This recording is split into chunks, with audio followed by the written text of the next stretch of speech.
My dear students, মই আজি class 7 ৰ গণিতৰ এটা বৰ গুৰুত্বপূৰ্ণ চেপ্টাৰ তোমালোকৰ ওচৰত আলোচনা কৰিব লৈছো আৰু হেতু হৈছে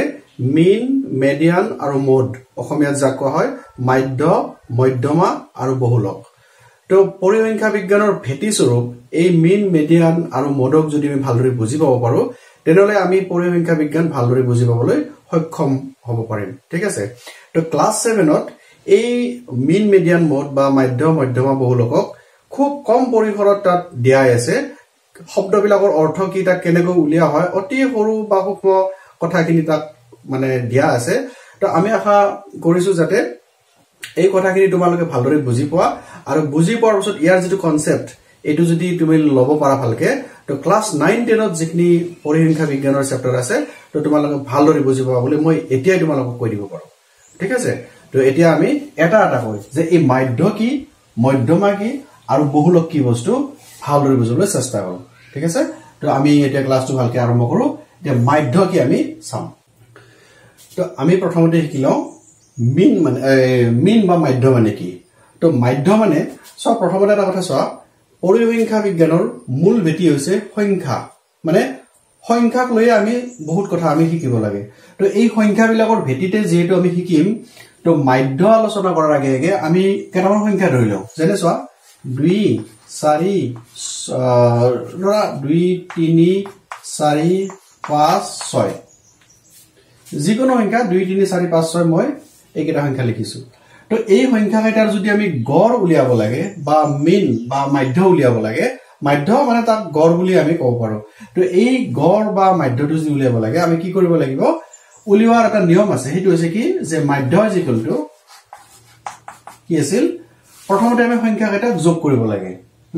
কি কৰিম 2 যোগ 3 যোগ 4 যোগ 5 যোগ 6 হৈছে নে এটা কি কৰিব লাগে কিমানটা সংখ্যা আছে গণা 1 2 3 4 5টা তো 5 এদি হৰণ দিয়া তো সচৰাচৰ তোমালোকে আগতে সাগে পাই আহিছা যে গড় উলিয়াবলৈ কি কৰিব লাগে যিমান কেইটা সংখ্যা দিছে গোটেই কেইটা সংখ্যাক যোগ কৰিব লাগে আৰু তলত কি কৰিব লাগে যিমান কেইটা সংখ্যা আছে সেই সংখ্যাটোৰে আমি হৰণ কৰিব লাগে তো এতিয়া আমি কি পাম 2 3 5 5 4 9 9 14 14 20 আৰু তলত থাকিব কি 5 হৰণ কৰিলে 5 4 গুণ 20 তে আমি মাধ্য পালো 4 এতিয়া চাওছো এই 4 টো এই সংখ্যা কেইটাত আছে নে যে এই 4 টো এই সংখ্যা কেইটাৰ একদম মাজত আছে অৰ্থাৎ গড় মানে যেটো প্ৰথম সংখ্যা আৰু যেটো একদম অন্তিম সংখ্যা আছে এই সংখ্যাবিলাকৰ মাজত অৱস্থান কৰা এটা সংখ্যাক বুজায় ঠিক আছে এই যে মাজত অৱস্থান কৰা সংখ্যা 4 টো আমি এনে কি দেখিয়ে ক'ব নোৱাৰো যে এই 4 টোৰ মাধ্য হ'ব আমি এই ফৰ্মুলাটোৰ অৰ্থাৎ এই সূত্ৰটোৰ সহায়ত কৰোতে আমি যেতিয়া পাম সেই সংখ্যাটোকে আমি গড় বা মাধ্য বুলি কম এতিয়া আটাইতকৈ গুৰুত্বপূৰ্ণ কথা হ'ল যে গড় উলিয়ালে সংখ্যাটো যদিও আৰম্ভণি আৰু সেই সংখ্যাটোৰ মাজত অৱস্থান কৰা এটা সংখ্যা কেতিয়াবা কিন্তু এই সংখ্যাটো যেটো সংখ্যা 4 আছে ইয়াতে এনেকুৱা সংখ্যাটো কিন্তু আমাৰ এই সংখ্যাবিলাকৰ মাজত নাথাকিবও পাৰে যেনে মই তোমালোকক এটা মানে উদাহৰণ দিছো চাবা কেনেকুৱা যে ধৰিলা মই এবাৰ লৈছো কি যিকোনো 2 4 7 12 মানে 15 যিকোনো এবাৰ একদম নিজ ইচ্ছা মতে লৈছো মই 2 4 7 12 15 তে এই কেইটাৰ যদি মই গড় উলাম বা মাধ্য উলাম কি হ'ব মাধ্য ইকুয়াল টু সংখ্যা কেইটা যোগ কৰা 1 2 3 4 5টা মানে এই 5টা তলত লিখিব লাগিব তো 2 4 অৰ্থাৎ 2 যোগ 4 যোগ 7 যোগ 12 যোগ 15 হৈছে নে তেতিয়া যোগ কৰিলে কি পাম 2 4 6 6 7 13 13 12 25 25 15 40 হৈছে বাই 5 তে 5 ৰে কিবা যাব 5 8 গুণ 40 তে এই কেইটা সংখ্যাত চাওছো তুমি 8 নম্বৰ সংখ্যাটো আছে নেকি তো গড়ৰ বা মাধ্যৰ আমাৰ অৰ্থটো কি আছিল যে আৰম্ভণি সংখ্যাটো আৰু যেটো শেষৰ সংখ্যা আছে ইয়াৰ মাজত অৱস্থান কৰা কোনবা এটা সংখ্যা থাকিব লাগে এইটো আছিল আমাৰ গড় বা মাধ্য কিন্তু আমি দেখিছো যে এই মাধ্যটো যেটো 8 পালো আমি ইয়াতে এই 8টো কিন্তু আমাৰ সংখ্যাবিলাকৰ মাজত নাই মানে যদিও 8টো নাই এই সংখ্যাবিলাকৰ মাজত 8টোৱে হ'ব আমাৰ মাজত থকা এটা সংখ্যা যেটো সংখ্যা আমি গড় বুলি কম ঠিক আছে তে আমি এক কথাত ক'বলৈ গলে গড়টোৱে গোটেই সংখ্যাবিলাকৰ মাজত অৱস্থান কৰা এটা সংখ্যা বুজায় কিন্তু সেই সংখ্যাটো দিয়া সংখ্যাবিলাকৰ মাজত নাথাকিবও পাৰে যেনে আমি দুটা উদাহৰণ লৈছিলো এইটো উদাহৰণত গড় বুলি কওঁতে তাৰ মাজত থকা অৱস্থানত সংখ্যাটো পাইছিলো যেটো 4 উত্তৰ ওলাইছিল 4 আৰু আমি 4টোক এই শ্ৰেণীটোৰ ভিতৰত দেখিছিলো কিন্তু আমাৰ দ্বিতীয় যেটো উদাহৰণ আছিল এই দ্বিতীয় উদাহৰণটো যেতিয়া মাধ্য ওলাইছে আমাৰ 8 কিন্তু এই 8টো আমাৰ শ্ৰেণীটোৰ ভিতৰত নাই তো মাধ্যৰ এটা ধাৰণা বুজি পালানে মাধ্য মানে হল আমাক কেটামান সংখ্যা দিয়া থাকিলে সেই সংখ্যাবিলাকৰ মাজত এটা অৱস্থান কৰিব পৰা সম্ভাৱ্য এটা সংখ্যা যেটো সংখ্যা দিয়া সংখ্যাবিলাকৰ মাজত থাকিব পাৰে না থাকিব পাৰে তো এতিয়া আমি শিকিম মধ্যমা মানে কি তো সব মাধ্য শব্দটোৰ অৰ্থ আমি অলপ বুজি পালো এটা মধ্যমা মানে কি হ'ব আমি এটা চাই লওঁ ধৰি লোৱা আমাক কেটামান সংখ্যা দিয়া আছে 2 8 10 3 5 9 7 এনেকৈ আমাক কেটামান সংখ্যা দিয়া আছে যিকোনো উল্টা উল্টাকে দিয়া আছে ন তো আমি কি কৰিব লাগে এই সংখ্যাবিলাক প্ৰথমতে ঊৰ্ধ্বক্ৰম বা অধক্ৰমত সজাই ল'ব লাগে যেতিয়া আমি মধ্যমা উলিয়াম মনত ৰাখিব দে মধ্যমা উলালে আমি সংখ্যাবিলাকক ঊৰ্ধ্ব বা অধ মানে সৰুৰ পৰা ডাঙৰলৈকে নাইবা ডাঙৰৰ পৰা সৰুলৈকে সজাব লাগে তো এতিয়া আমি সাপোজ ঊৰ্ধ্বক্ৰমত সজাই লৈছো ন ঊৰ্ধ্বক্ৰমত সজালে কি হ'ব সৰুৰ পৰা লেখা প্ৰথমতে 2 তাৰপিছত কি হ'ব 3 তাৰপিছত 5 তাৰপিছত 7 তাৰপিছত 8 তাৰপিছত 9 হৈছে নে আৰু 10 সহজ গণিত 1 2 3 4 5 6 7 1 2 3 4 5 6 7 ঠিক আছে তো আমি প্ৰথম স্টেপটো কি কৰিলো যে মধ্যমা উলিয়াবলৈ হলে আমি যিকেইটা সংখ্যা আমাক দিব উল্টা উল্টাকে দিয়া থাকিব পাৰে কেতিয়াবা না থাকিব পাৰে কিন্তু উল্টা উল্টাকে যদি দিয়া থাকে আমাৰ প্ৰধান কাম হ'ব তাক সিস্টেমেটিক্যালি সৰুৰ পৰা ডাঙৰলৈকে নাইবা ডাঙৰৰ পৰা সৰুলৈকে আমি মানে এৰেঞ্জ কৰিব লাগে হাজি কাছে লিখিব লাগে তো আমি লিখিলো এতিয়া তুমি গণাছো কেইটা আছে 1 2 3 4 5 6 7টা আছে ঠিক আছে এই যে 7টা আছে 7টাৰ পৰা তুমি দুই ধৰণে কৰিব পাৰা কেইটা পালো আমি 7টা পালো ন 7ৰ পৰা তুমি 1 বিয়োগ কৰি দিয়া কিমান থাকিল 7ৰ 1 গলি 6 থাকিল এতিয়া 6ক তুমি দুই ভাগ কৰি দিয়া কিমান হল ইকুৱেল টু 3 মানে 6 একো ডাঙৰ কথা কোৱা নাই যিমান কেইটা সংখ্যা তুমি পাবা যদি হি অযুগ্ম হয় যেনে 1 2 3 4 7টা পাইছো তো 7টো অযুগ্ম সংখ্যা অযুগ্ম হলে এক বাদ দিয়া তুমি কাৰণ আমি জানো না 7ক তো 2 ৰে হৰণ কৰিলে দশমিক আহি যাব নহয় গতিকে হৰণ কৰিব নোৱাৰো আমি সেই গতিকে কি কৰিম 1 আমি বিয়োগ কৰি দিম একদম সহজ কথা বেছি মানে চিন্তা কৰিব নালাগে তো যদি অযুগ্ম সংখ্যা 7 9 11 13 এনেকুৱা যদি সংখ্যা পাও তো 1 বিয়োগ কৰি দিবা 1 বিয়োগ কৰাৰ লগে লগে কি পালো যে 7ৰ 1 গলে 6 পালো এতিয়া সেই 6টোক 2 ৰে হৰণ কৰা কিমান পালো 3 পালো হৈ গল এই যে 3টো পালো এই 3ৰে কি কৰিম জানানে এই গোটেইকেইটা সংখ্যাৰ তুমি প্ৰথমৰ পৰা 3টা এনেকে লৈ লোৱা আৰু শেষৰ পৰা 3টা লৈ লোৱা হৈ গল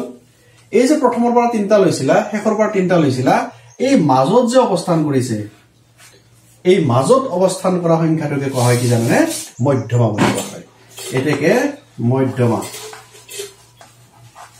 ইকুৱেল টু কি 7 সো তো মধ্যমা মানে হল আমাৰ যিকেইটা সংখ্যা দিয়া থাকিব সেই সংখ্যাবিলাকৰ এক্স্যাক্টলি মাজত থকা সংখ্যাটো যেনে আমাৰ উল্টা বুলাকে বহুত সংখ্যা দিয়া আছে এই সংখ্যাবিলাকৰ মাজত থকা সংখ্যাটো যদি উলিয়াব লাগে কি কৰিব লাগে যিমানটা দিয়া থাকিব যদি অযুগ্ম হয় তেতিয়া হলে এটা বাদ দিবা বাদ দিয়াৰ পিছত তাক 2 ৰে হৰণ কৰিলে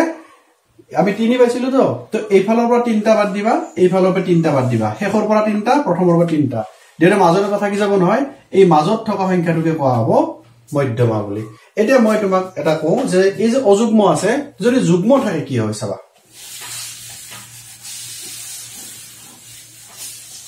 যুগ্ম মই ইয়াত মানে এটা সংখ্যা বঢ়াই দিছো ধৰি লোৱা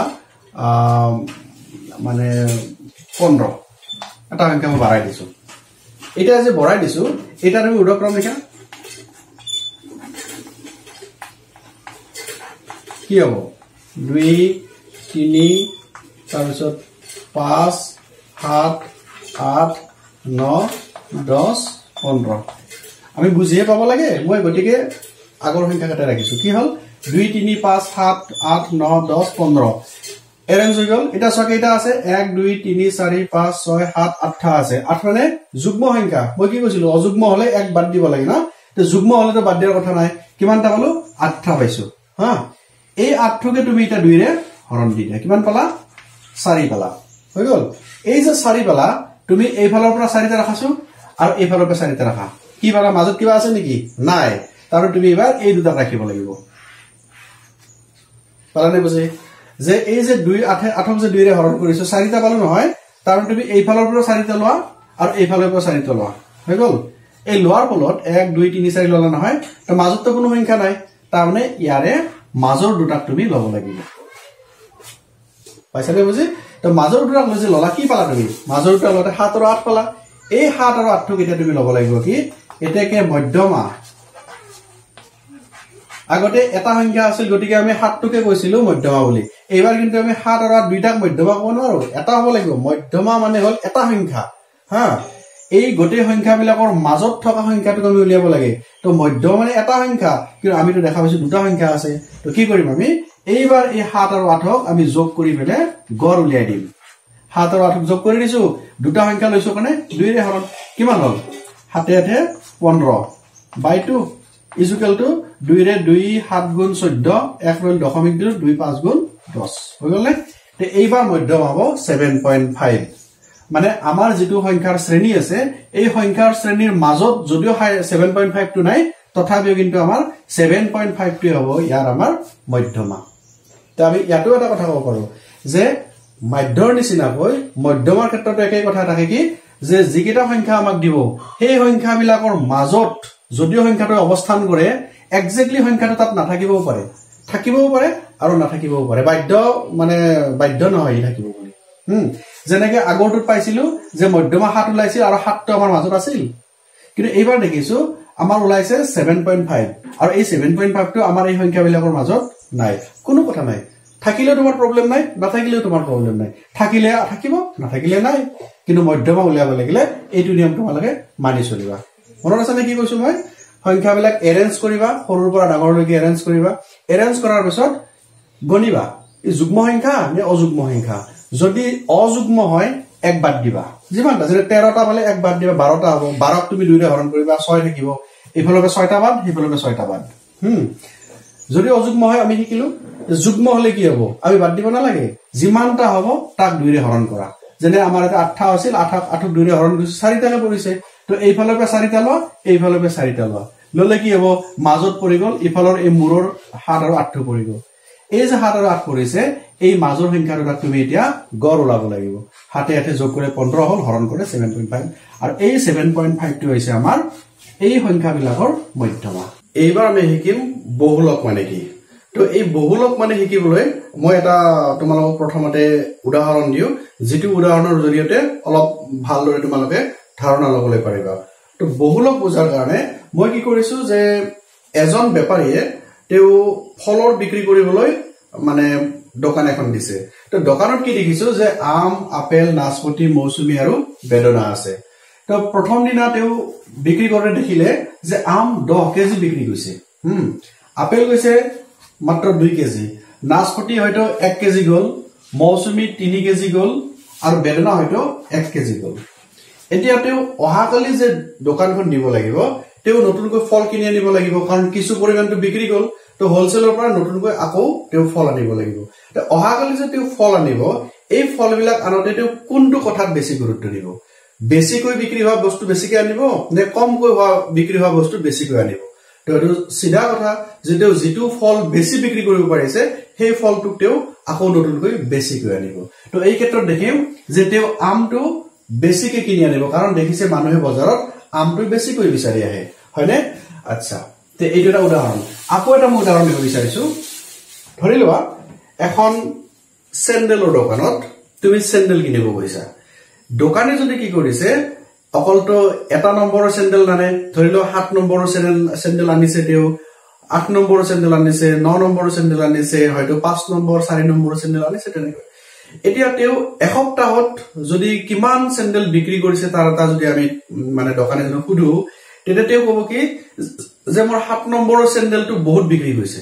হয়তো মোৰ 20 জোৰ বিক্ৰী হৈছে 8 নম্বৰৰ চেন্ডেলটো হয়তো 10 জোৰ বিক্ৰী হৈছে হয়তো 9 নম্বৰৰ চেন্ডেলটো হয়তো 5 জোৰ বিক্ৰী হৈছে মানে টোটালত আমি দেখিম যে 7 নম্বৰৰ চেন্ডেলটো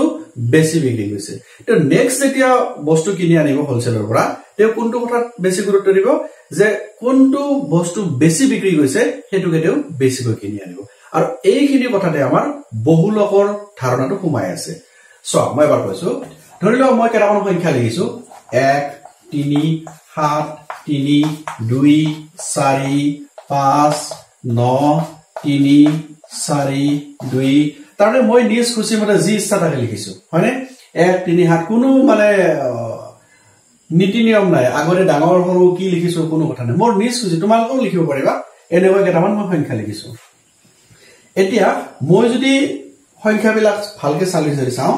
1 টো ইয়াতে কেইবাৰ লিখিলো মই চোৱাছো মই 1 টোক এবাৰ লিখিছো হয়নে 2 টোক মই কেইবাৰ লিখিছো 2 টোক এবাৰ দুবাৰ লিখিছো মই 3 টোক কেইবাৰ লিখিছো সো 1 2 3 বাৰ লিখিছো 4 টোক কেইবাৰ লিখিছো মই এবাৰ দুবাৰ লিখিছো 5 টোক কেইবাৰ লিখিছো মই এবাৰ লিখিছো তাৰপিছত কি আছে আৰু 7 আছে 7 টোক কেইবাৰ লিখিছো এবাৰ এবাৰ আৰু কি আছে 9 আছে 9 টোক কেইবাৰ লিখিছো এবাৰ লিখিছো হৈছে নে চলে 1 2 3 3 6 6 8 9 10 11 1 2 3 4 5 6 7 8 9 10 11 তাৰে এই সংখ্যাবিলাক কিমান বাৰ ৰিপিট হৈছে মই তাক লিখিছো তোমালোকে চোৱা 1 টো এবাৰ 2 টো দুবাৰ 3 টো তিনিবাৰ 4 টো দুবাৰ 5 টো এবাৰ 7 টো এবাৰ আৰু 9 টো এবাৰ ৰিপিট হৈছে এই বিলাকৰ ভিতৰত কোনটো সংখ্যা বেছি বাৰ ৰিপিট হৈছে অৰ্থাৎ বেছি বাৰ ওলাইছে আমি লিখিছো যে 3 টো বেছি বাৰ ওলাইছে এই 3 টো 3 নম্বৰ সংখ্যাটো 3 বাৰ ওলাইছে হয়নে তো 3 নম্বৰ সংখ্যাটো যেটো 3 বাৰ ওলাইছে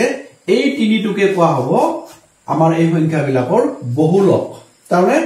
বহুত বাৰ সংখ্যা যেটো ওলাই সেইটোকে বহুলক বুলি কোৱা হয় কোনো ডাঙৰ কথা নহয় একদম সহজ কথা তোমালোকক যিকেইটা সংখ্যা দিব সংখ্যাবিলাকক তুমি একদম চকু পৰাই চাবা কোনটো সংখ্যা বেছি বাৰ ওলাইছে যেটো সংখ্যা বেছি বাৰ ওলাইছে সেই সংখ্যাটোকে বহুলক বুলি কব আমাৰ এই সংখ্যা যিমান বাৰ নহওক কিয় তাত যেটো সংখ্যা আমি বেছিকৈ দেখিম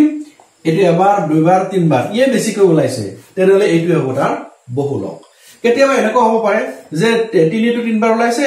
2 টো তোমাৰ 3 বাৰ ওলাইছে ধৰি লোৱা এতে 2 আৰু আকৌ এটা লিখি দিছো সাপোজ তো 2 টো 3 বাৰ ওলাইছে আৰু 3 টো 3 বাৰ ওলাইছে গতি এই ক্ষেত্ৰত 2 টো হ'ব বহুলক 3 টো হ'ব বহুলক অৰ্থাৎ আমাৰ এটা সংখ্যা শ্ৰেণীত যদি কোনোবা এটা সংখ্যা বেছি বাৰ ওলাই তাক আমি বহুলক কমে কেতিয়াবা দুটা সংখ্যাও একে সমান বাৰ বেছিকৈ ওলাব পাৰে তেতিয়া আমি দুইটাকে বহুলক বুলি কম 2 কো বহুলক কম 3 কো বহুলক কম এই ক্ষেত্ৰত তো বুজি পালা তোমালোকে তো এইটো হল আমাৰ বহুলক তে চোৱা আমাৰ